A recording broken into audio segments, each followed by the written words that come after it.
नमः ओं विष्णुपादाय कृष्णप्रेष्ठाय भूरे श्रीमते भक्ति वेदांत स्वामिनिति नामिने नमस्ते सारस्वते देवे गौरवाणी प्रचारिणे निर्विशेष शून्यवादी पाश्चात्य देशतारिणे जय श्री कृष्ण चैतन्य प्रभु नित्यानंद श्री अद्वैत गदाधरा श्रीवासादि गौरभक्तवृंद हरे कृष्णा कृष्ण कृष्ण हरे हरे हरे राम राम राम हरे हरे यं प्रवचन्तम् अनुपेतमपेतकृत्यं द्वैपायनो विरह कातर आहुजाव पुत्रेति तन्मयतया तरवो विनेदुः तं सर्वभूतं हृदिमानतोऽस्मि यस्वानुभावम् अखिलश्रुतिसारमेकम् अध्यात्मदीपम् अतिथितीर्षतां तमोन्दम् संसारिणां करुणयाः प्राणगुह्यं तं व्यासूनम् उपयामि मुनिं गुरूणाम् मूकं करोति वाचालं पङ्गुं लङ्घयेत् गिरिं यत्कृपातमहं वन्दे श्रीगुरुदीनतारिणं परमानन्दमाधवं श्रीकृष्णचैतन्यमेश्वरम्.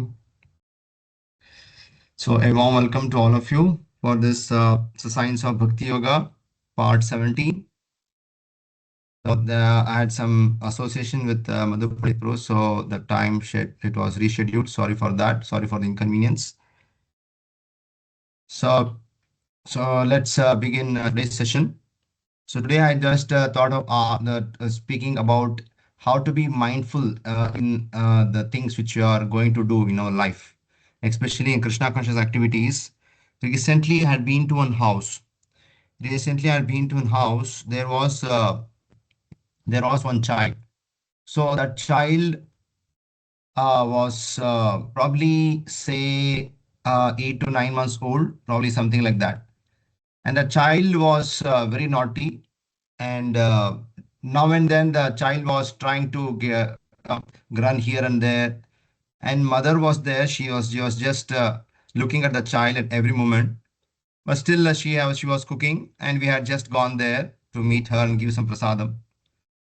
So it so happened she had kept all the items all for his play. The small child, he was playing everything, which what are the things required for him to play, everything she had kept around him, and he kept himself busy doing that. So slowly he crawled towards the kitchen, and the mother gave him a fruit. So he started playing with the fruit, throwing that fruit, and trying to catch that fruit. So in a few moments it so happened, and the child was, as he was crawling, and there was a sharp object. There was a sharp object which had a sharp object. It was very lethal. Mean to say, it could have the child doesn't know how to use that, right?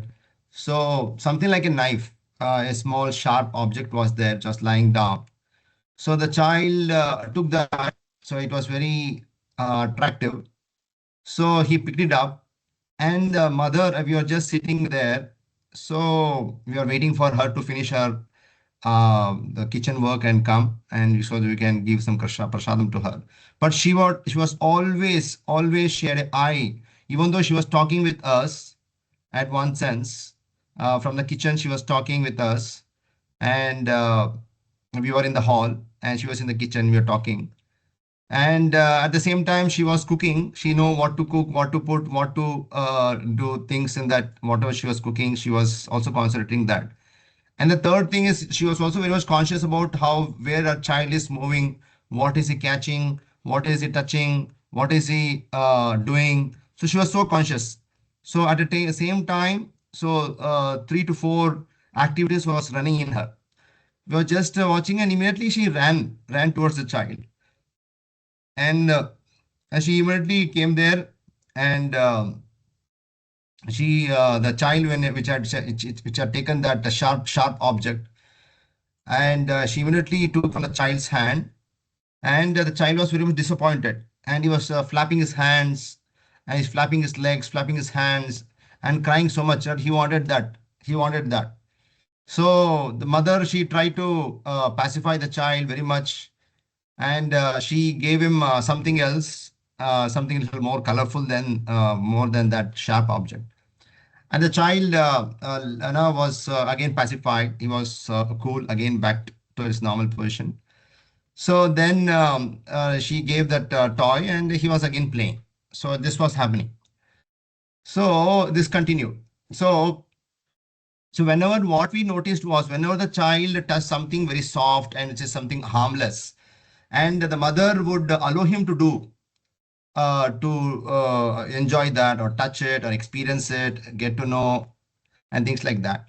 But when the child started reaching out for something very harmful, very sharp object, he would harm himself, something like that. Immediately the mother, immediately she came or ran there, took over the sharp object and the things from his hand and brought him back to his playful state.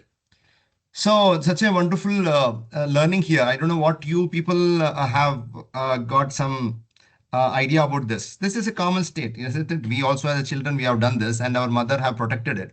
Otherwise, we would have poked our eyes, we would have poked our face with something and we would have lost our eyes or cut our hands or there will be something like that, isn't it? So all our mothers have protected us. So that's how we are so safe. We have all everything very nicely functioning in our body. So what observation what we can get here is much wonderful observation, which we really is things for us to learn, even though we are all now 40 plus, 50 plus or elder, more than that. So we have to just really think about what we can learn from this. So it's very important that we have what it struck in me was we have to learn to control our mind, which is restless mind, which is very curious mind, which is fickle mind, which is unsteady mind, isn't it? So mind is always curious to know things. If someone is talking about someone else, we want to hear, oh, what happened? Some masala is there, let me go and hear. Or some news or something like that, isn't it? And mind is always restless, and also it want to know more and more things, and it's always fickle and always unsteady. So, just like a small child. So, very importantly, we have to understand get the mind gets distracted very easily. It is natural, but remaining in distracted state, it's very harmful. So very important that we understand. So getting distraction of the mind is natural thing, but to remain distracted is very harmful. That's what you can take inference from this small story. So whenever you get this story, you really have to think, yes, mother always. So here, who is the mother? See, the child, I said, child is our mind, which is always restless, which is the unsteady, and which is fickle, and curious, and things like that. Is it the child? Mind is like a child. And what does the mother signifies here? Mother signifies the intelligence.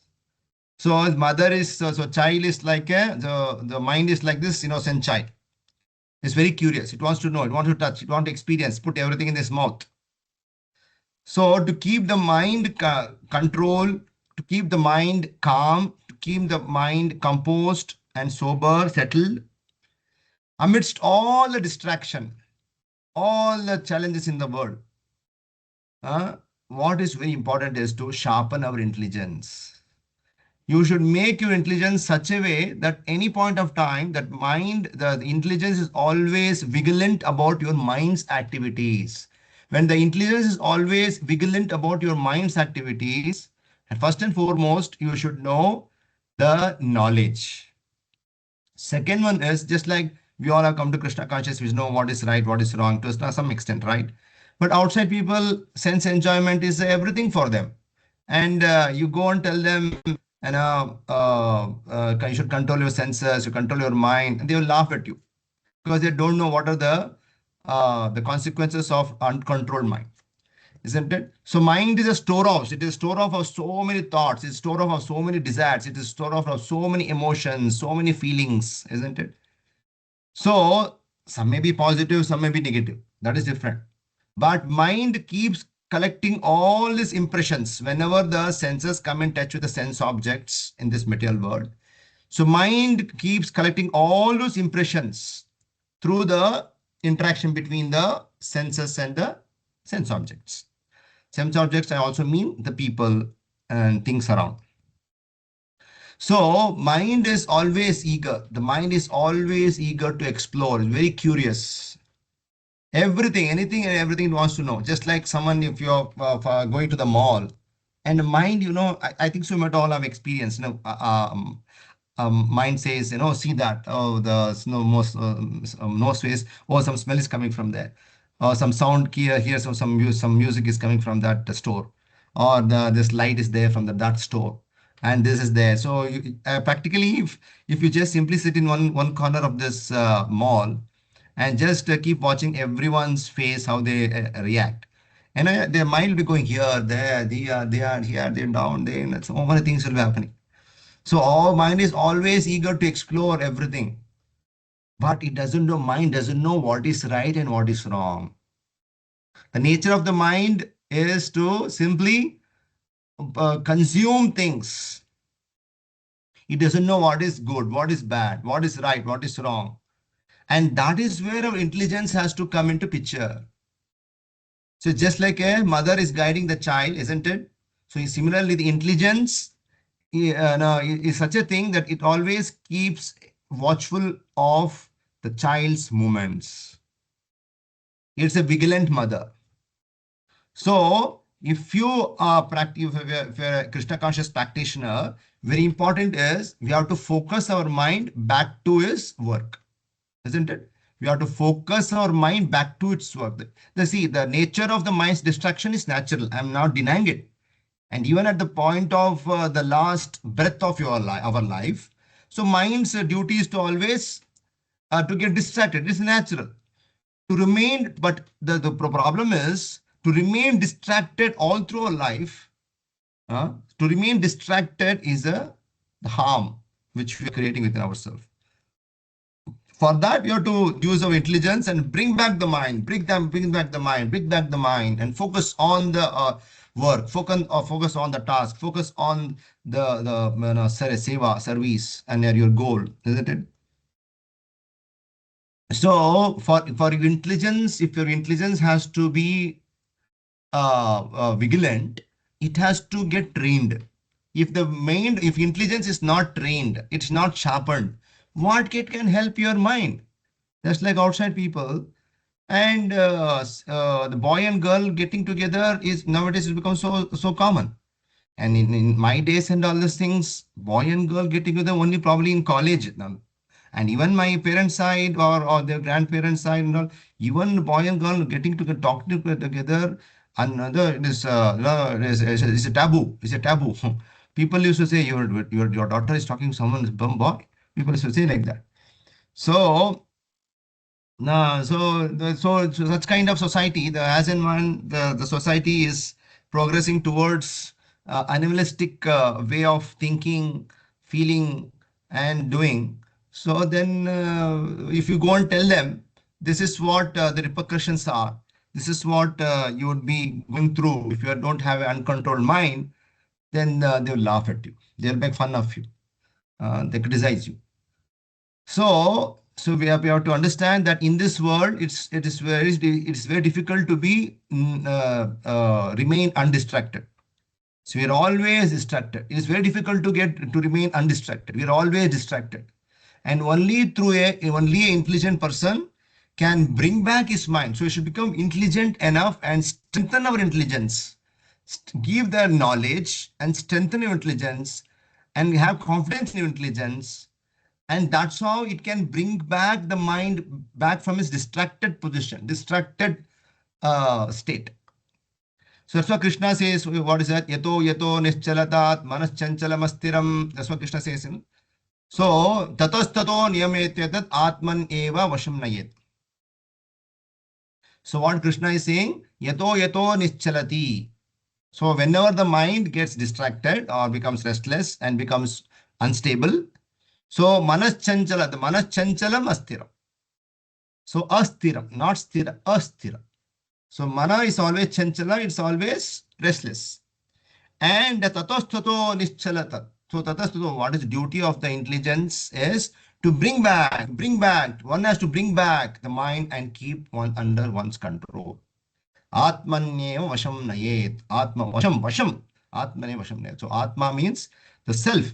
the person. So behind the intelligence is a person, right? Is the ego and the Atma. The Atman, the self, he has to work so much so that he bring back the mind to one's control. Bring back, bring back, bring back, bring back. And Krishna, when you keep doing this, Krishna empowers you. He gives you strength to do this. So just give example, mother will never give up her duty to take care of the child, never give up.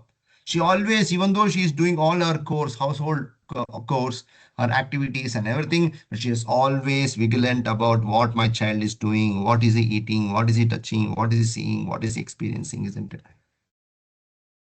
So, very much important, attentiveness. This is called the attentiveness. This attentiveness is nothing else. What did you mean by attentiveness? Attentiveness is to consistently trying our best to bring back the distracted mind and focus on the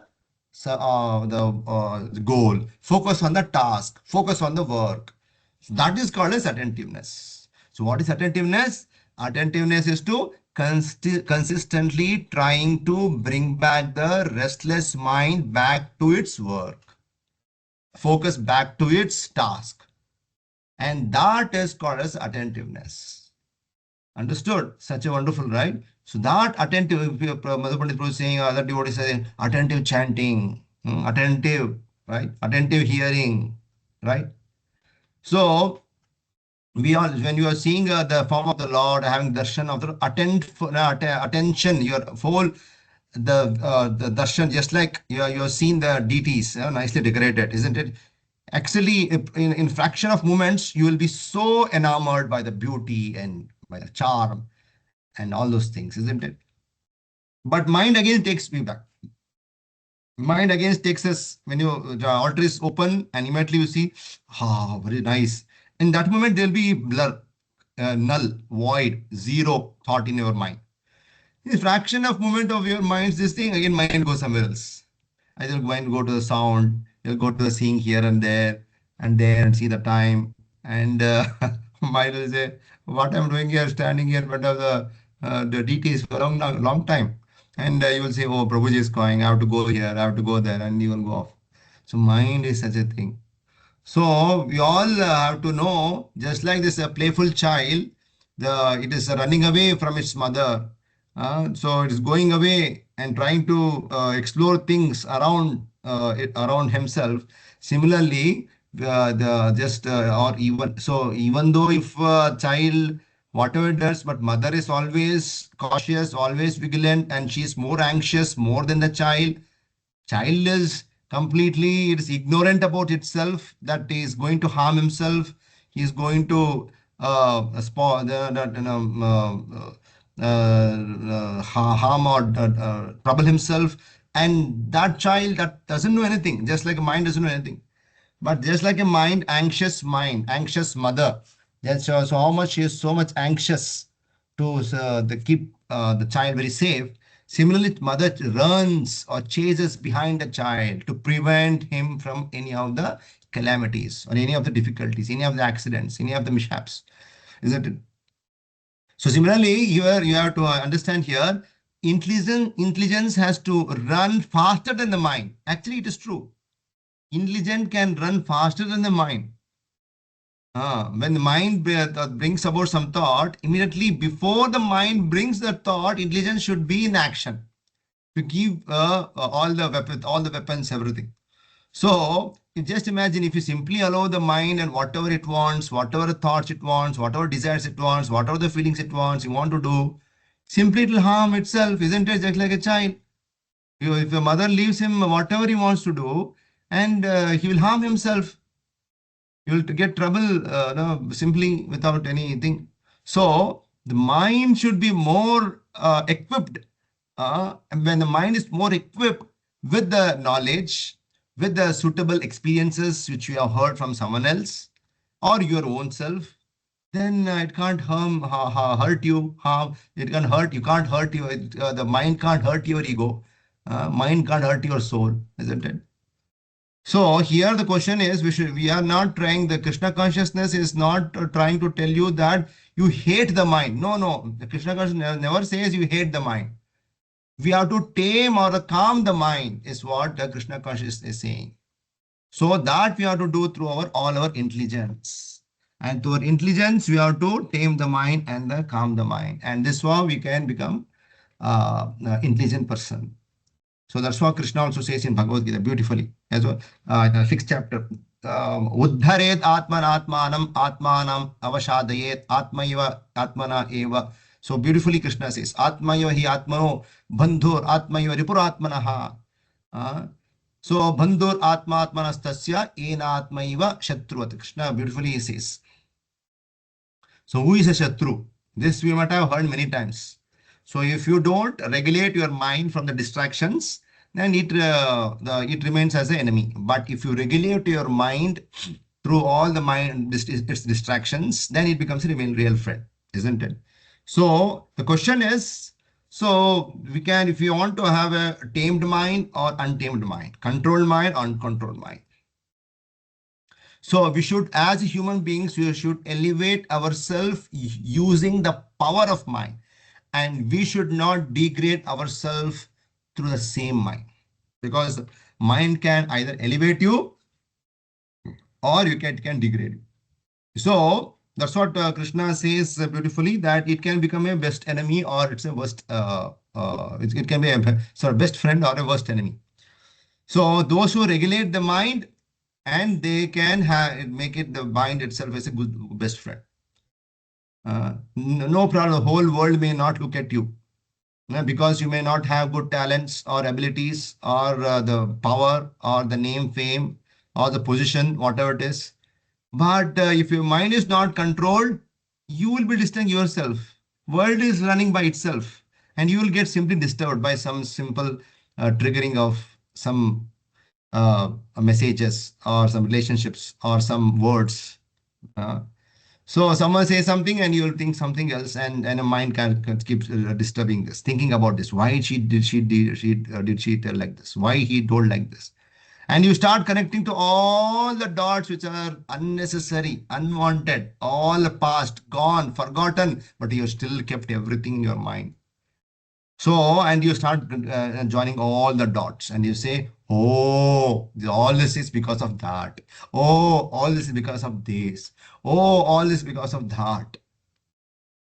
See, this mind creates a game. Actually, I myself, after coming to Krishna consciousness, I am seeing through the eyes of scriptures, isn't it? We all are doing that. So we can really see what is the action of this mind. And when I also thinking joining all the dots and saying, oh, this Prabhu is like this. He thinks about me like this. But actually, after some time, the thought has completely changed because my relationship is something else with him now. So the mind is such a crazy thing. So very much important that we have to pull back our mind from all the distractions every time, and you have to try to concentrate on your goal. That is the biggest challenge. And especially in the present times, we have digital age. You're seeing scrolling so many videos and seeing so many videos. See what else? So it gives a sense of happiness and soothingness, calmness when you're seeing something, because a kind of adrenaline or serotonin or kind of chemicals are released in the mind because you're always seeing something which is interesting. Some music will be there, some action will be there, some suspense will be there, some relationship or some emotions will be there in the videos. So all these things mind wants, all this mind wants, all this mind wants. So generally when my mind says about see some Krishna conscious videos and all those things, generally what I do, if at all, oh mind, if I want you to see, I will give you all the time in the world for you to see the videos. But along with that, I will take one book and pen with me. I take one book and pen with me. When I'm seeing that, I'll take the time. This time I've started my seeing this.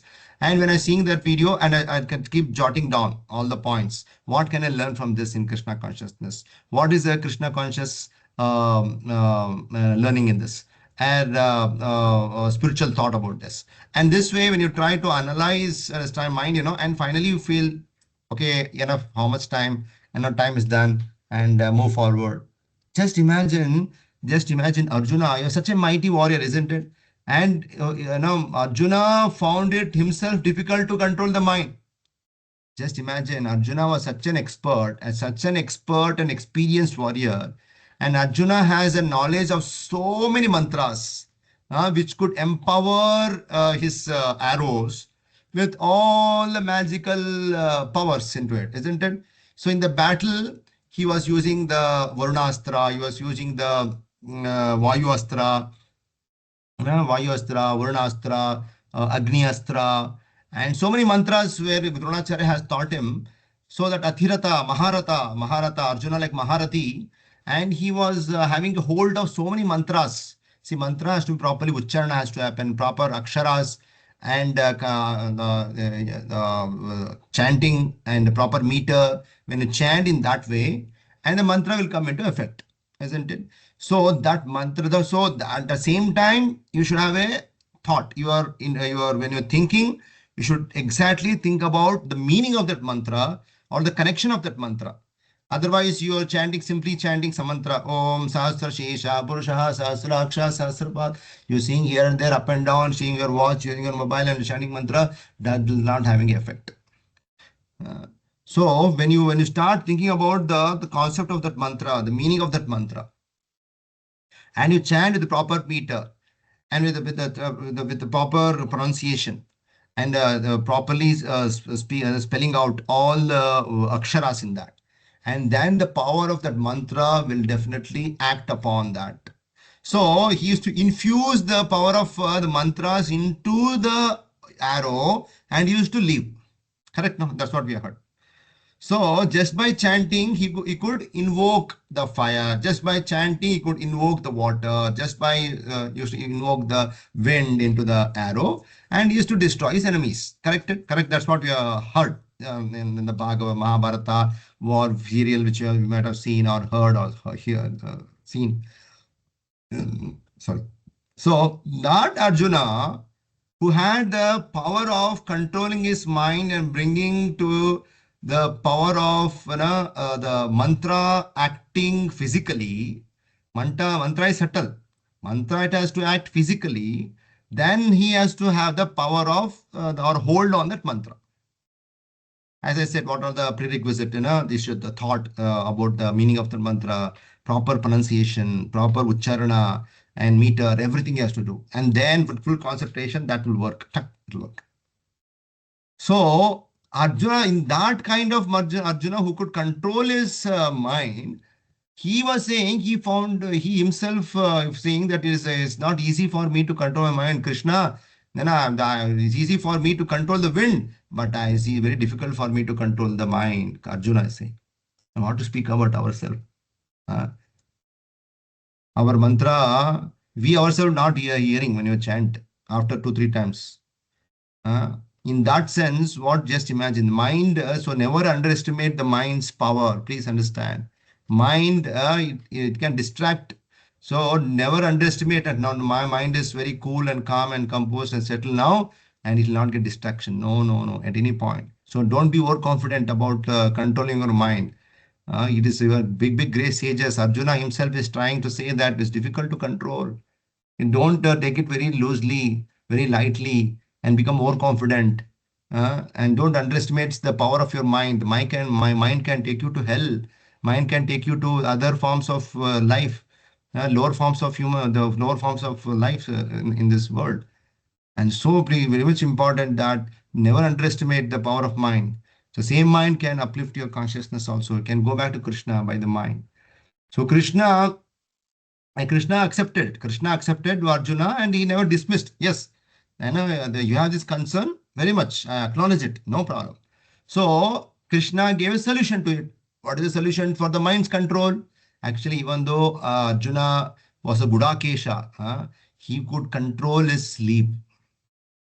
Gudakesha could control his sleep.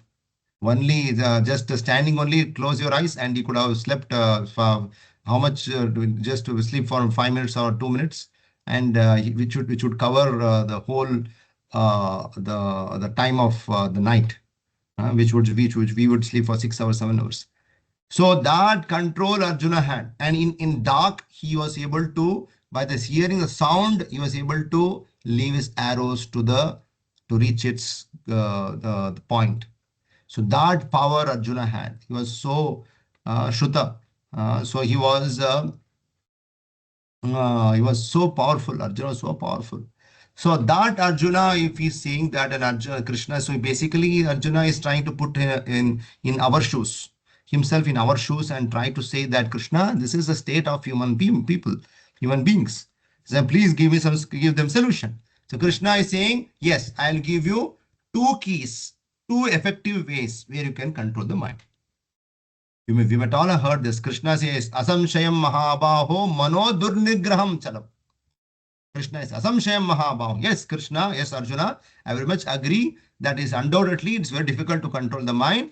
Abhyasena tu kauntena vairagyena cha grishyate. One thing we all have heard that abhyasa mat vairagya.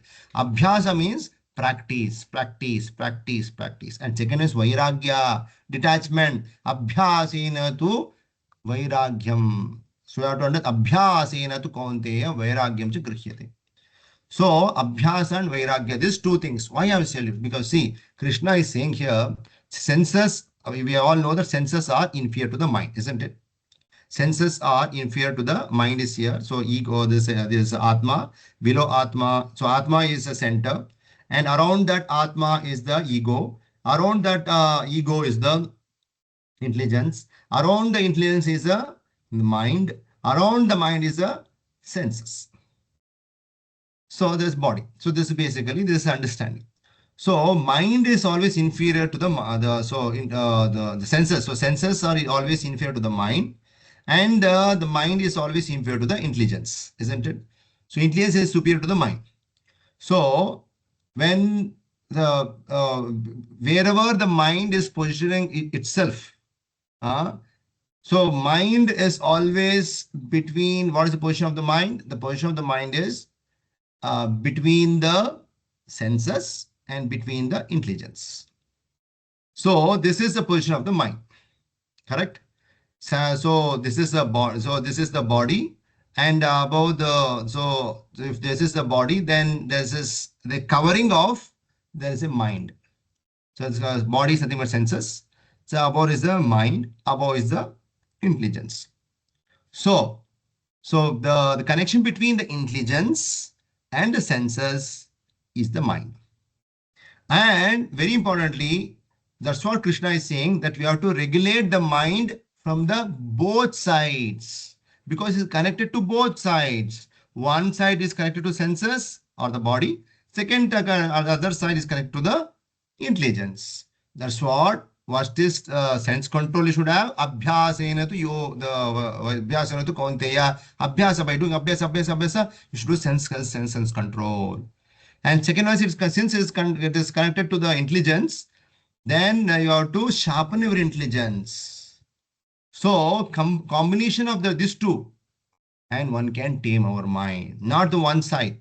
Yes, sense control, but on the other end also, on the both sides, when you're trying to control, one side is you're sharpening your intelligence, other side you are controlling senses. Then automatically the mind becomes your servant. So we have to practice sense control. At the same time, we have to practice detachment, vairagya, grishyate. Detachment through our intelligence. Sharpen intelligence means how to detachment. Vairagya, grishyate. So we all know that sense control is such a thing that senses has entry points for the sense objects to enter. So when the sense objects enters our mind, because mind then captures all the impressions within it, that time you should use your intelligence to regulate the senses. Say, this is good, this is bad. This is good, this is bad. And immediately you should keep it away. So eventually you can control the mind. So we should restrict the unnecessary inputs of the mind. So mind keeps pushing you to sense objects. Then you should restrict. So you should regulate your mind. So all the distractions will go. So external way of your taming mind is, they say out of sight is out of mind. There's a common statement. Out of sight is out of mind. So if your mind is saying, see this, first and foremost, no, not see this, I will not. Eat this, no, I will not this, as a patient. Or sleep, no, I will not sleep. So that should come from should come from your understanding that I have to control my mind. Second one is use your intelligence. Use your intelligence. You have to detach yourself. Why? Because outside physically you may be out of the sight. So it is a good way of controlling the mind that now you keep away all sense advertisements or sense gratifying sense attraction, agitating your mind. All those sense agitating things you keep it away. That is fine. But internally we have that desire also. No, that is also distracting us, isn't it? So through sharp intelligence. So sharp intelligence means by reading Bhagavad Gita, Bhagavatam, reading Prabhupada books. That's why every day you should read Bhagavad Gita. Every day you should read Bhagavatam. Every day you should hear Prabhupada lectures. And this how we can sharpen your intelligence. And even though such in my life, especially many times it so happens because I live in a community life. Everything is shared spaces here. I don't have anything as individual of my own. So many times it's so clashes happen or misunderstanding things happen. But immediately my mind will think that, oh, let me properly take this. Let me not get into some misunderstandings. So immediately we get into that and all things will be solved and we completely forget and completely we're into the new chapter of our life. So we start dismissing our thoughts. So we have to cultivate the detachment. So what is favorable, what is unfavorable, if you want to know, many times we take it for granted. That's what every day when you read Prabhupada books, and also how you can do one thing is you should read. Second is you should have association with the experienced people. Always when you have elders, keep talking to the elders or people who have a lot of wisdom, people who have a lot of gyan, vigyan. So to have and the devotees, keep discussing, talking with them, this situation, that situation, try to analyze this. So all these things is a learning. So one is reading and one is hearing or from the experienced person or what you experience, just mulching that what you have experienced. So in this way, mind can be brought from all the distractions and it can concentrate. This is very much important. So externally, we can control the senses and internally, we have to sharpen the intelligence. And this is how we can seamlessly, we can tame our mind, unsteady mind. And this is very much important. So just to give an example, if there is a lamp, if I want to lit the lamp, yesterday there was one Bhumi Puja and very difficult because air from all directions, very difficult to light a lamp, light a agarbatti, light a camphor or light a aarti, very difficult, right? So we need to protect it. So what we used to do, we have to protect the flame. We have to protect the flame of our mind from all the distractions. Then what you have to put? You have to keep the hand of your intelligence very slow, protected. So in this way, we can protect the mind from all the distractions. So my hands are like intelligence, isn't it? You have got the intelligence and then you can protect the flame. So very much important. So we have to have sense control. Anyway, we are all doing this, but also at the same time, you should also have detachment through intelligence. So slowly you should be seeing this material world, people like this, we feel that people, the world will honor me, my family will honor me, my relatives will honor me, glorify me, praise me. I have become older, and you expect this actually. Actually, we have to understand this world will not honor. This is not a place for you to get honored. The people will dishonor you. So people simply in front of people or time or something like that, you feel that you are elated because people are appreciating all this. Everyone wants a self-honor. Who wants to honor something of someone else? They do Gandhi Jayanti or Ambedkar Jayanti on that day, and the politicians want their the agenda to be spoken, and they will go to some place, they put mala and they talk so much things about people. First of all, they are not following what no, the great personalities for whom they are garlanding. For that, they are not don't follow their principles or don't follow going in their footpath and following in their footsteps. And here, simply to have a limelight, be in the limelight with everyone and get popularity and in paper and news. So they all come and they do all those things. So this world is not meant, this to get honored. Please understand. This is my world is very cruel. Uh, so this is not meant for gentlemen. Bhakti Siddhanta Saraswati Maharaj used to always say, this world is not meant for the gentlemen. So, like this, we should.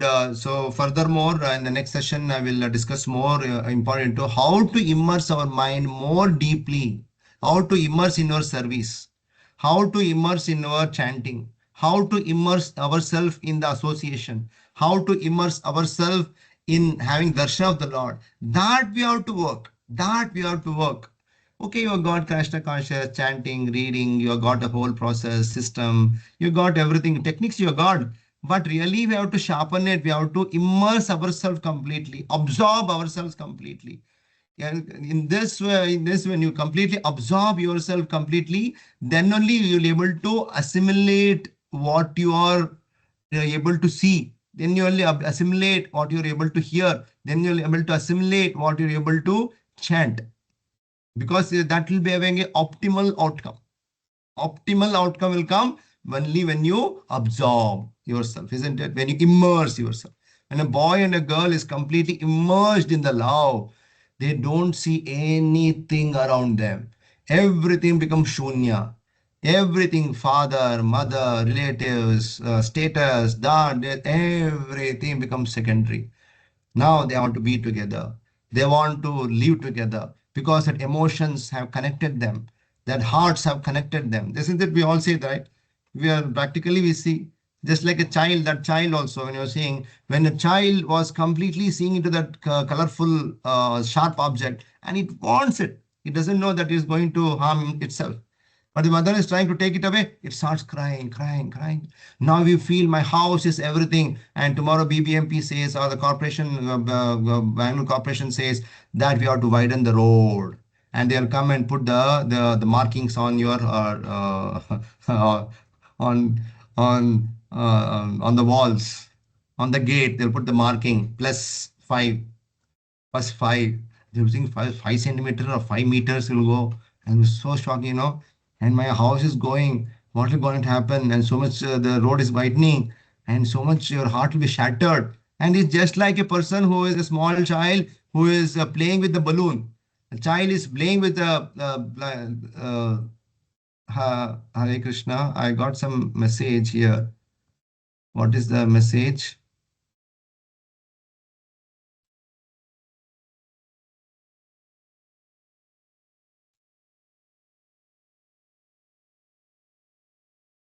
I'm not able to hear anything. Is it yet to start? Someone has sent message. I think so. All of you are Network hearing. issue, Prabhu. ಅವ್ರಿಗೆ Okay, maybe they have network issue or something like that. So let's take a child has this nitrogen balloon, and it is seeing the, oh, my balloon is going top. See, it is pulling down. His nitrogen balloon is going top, top, top, top, top. And the nitrogen balloon burst, and completely everything's gone. And the child starts crying, crying, crying. So much it cries. I'm lost. Isn't it just like a man is losing his house because of road winding? The same. So this last time I give example of how the children make houses on the sand when they go to the beach and with the parents. When the parents call them back, it's always late night. We have to go back to our rooms, houses. Come back. Then they say, no, no, they don't want to come. No, I want to be here. My house, beautiful house. I've done so beautifully. I've decorated with all the pebbles, all the flags and everything. So I don't want to go. Isn't it? So this is the nature of this material world. So we have to understand, unless and until if you don't immerse ourselves, absorb ourselves in what we are doing, externally we may do so many things as a Krishna conscious activities, but if we don't immerse ourselves, absorb ourselves in those activities, it is simply, I would, Prabhupada says, you are doing so much work. If you're not concentrating, you're not working about how much Krishna conscious you are at that moment, you're simply wasting your time. Prabhupada says, simply wasting your time. So that we have to really work upon so that we take the full benefit of Krishna consciousness.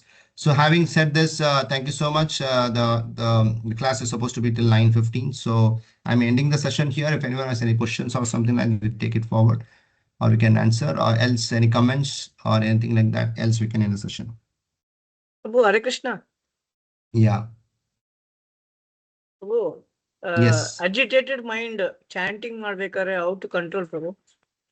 How to How to control your mind during agitated, when your mind is state? agitated.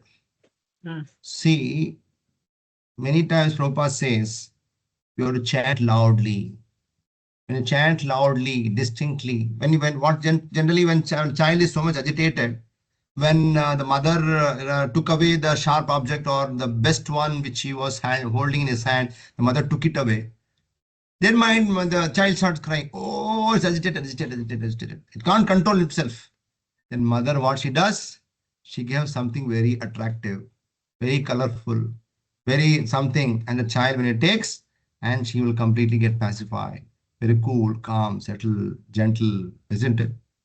So similarly, when mind is very much agitated, immediately you should give something to your mind. Don't keep it getting agitated or keep it void and something like that. So that's what in yoga asana, in Ashtanga yoga asana, always they say chant Om Kara. When you chant Om, and automatically the senses all becomes very soothed, calm. So there's a techniques in the body techniques also what we should do when you're chanting. We should chant very loudly, distinctly, and you should take the breath inside. You should be conscious of your breath, what you're taking. Hare Krishna, Hare Krishna, Krishna Krishna, Hare Hare, Hare Ram, Hare Ram, Ram Ram, Hare Hare, Hare. So you're taking the breath, deep breath you're taking and you're chanting out. You're taking deep breath and you're chanting out. Just within 3 times yourself, you can experience that mind becomes completely sober and settled. Probably if not 3, probably 5 times. And if you're chanting so much like that, and for 5 times, 6 times, if you're not able to balance, if you're not learned the art of balancing, then you'll become complacent and you'll go to sleep. So if you're, oh, that Ananda, mind becomes so calm, so cool, so composed, so settled, then what is the next job? Sleep. Isn't it? When mind is agitated, we can't sleep. Mind becomes very disturbed. Then even you're sleeping, you can't, you're sleeping on the bed, you'll not get to sleep. So that art of balancing, that next class I will discuss. How to balance the art between the determination. You're determined. You are very much determined that you have to achieve the goal. So much determined you have to achieve the goal. But what happens over a period of time, and so much it will become complacent. And you'll forget what you have to do, what you have not to do. So very much important. You should have the touch over this. All very much important. When you're determined, you should be patient. When you're patient, you should be careful. You're too much patience, too much of patience, you become complacency. So you should all balance this. The utsaha, nishchaya, dairya, tat karma pravarta. That's what it says. Utsaha is good. Because of utsaha, you can't be impatient. Run, run, run. You can't. That becomes rajoguna. So then at the same time, let me patient. Om Shanti, let me patient, let me patient. And if you were showing so much of patience, you were showing, they'll become complacent. Tamaguna. So how to balance this art is a big science. So thank you all so much for your patiently hearing. So next session, yeah, every Monday, generally we have at 7:30 to 8:30 because today, due to some reasons, I was not able to make up at 7:30. That's what we started 8:30. I hope this time 7:30 to 8:30 suits you. Else, please know us in comment right now in next 1 minute so that what time is best for you. So that accordingly we can see whether it's 7:30 or 8:30. So that accordingly, I'm just looking this the meeting chat.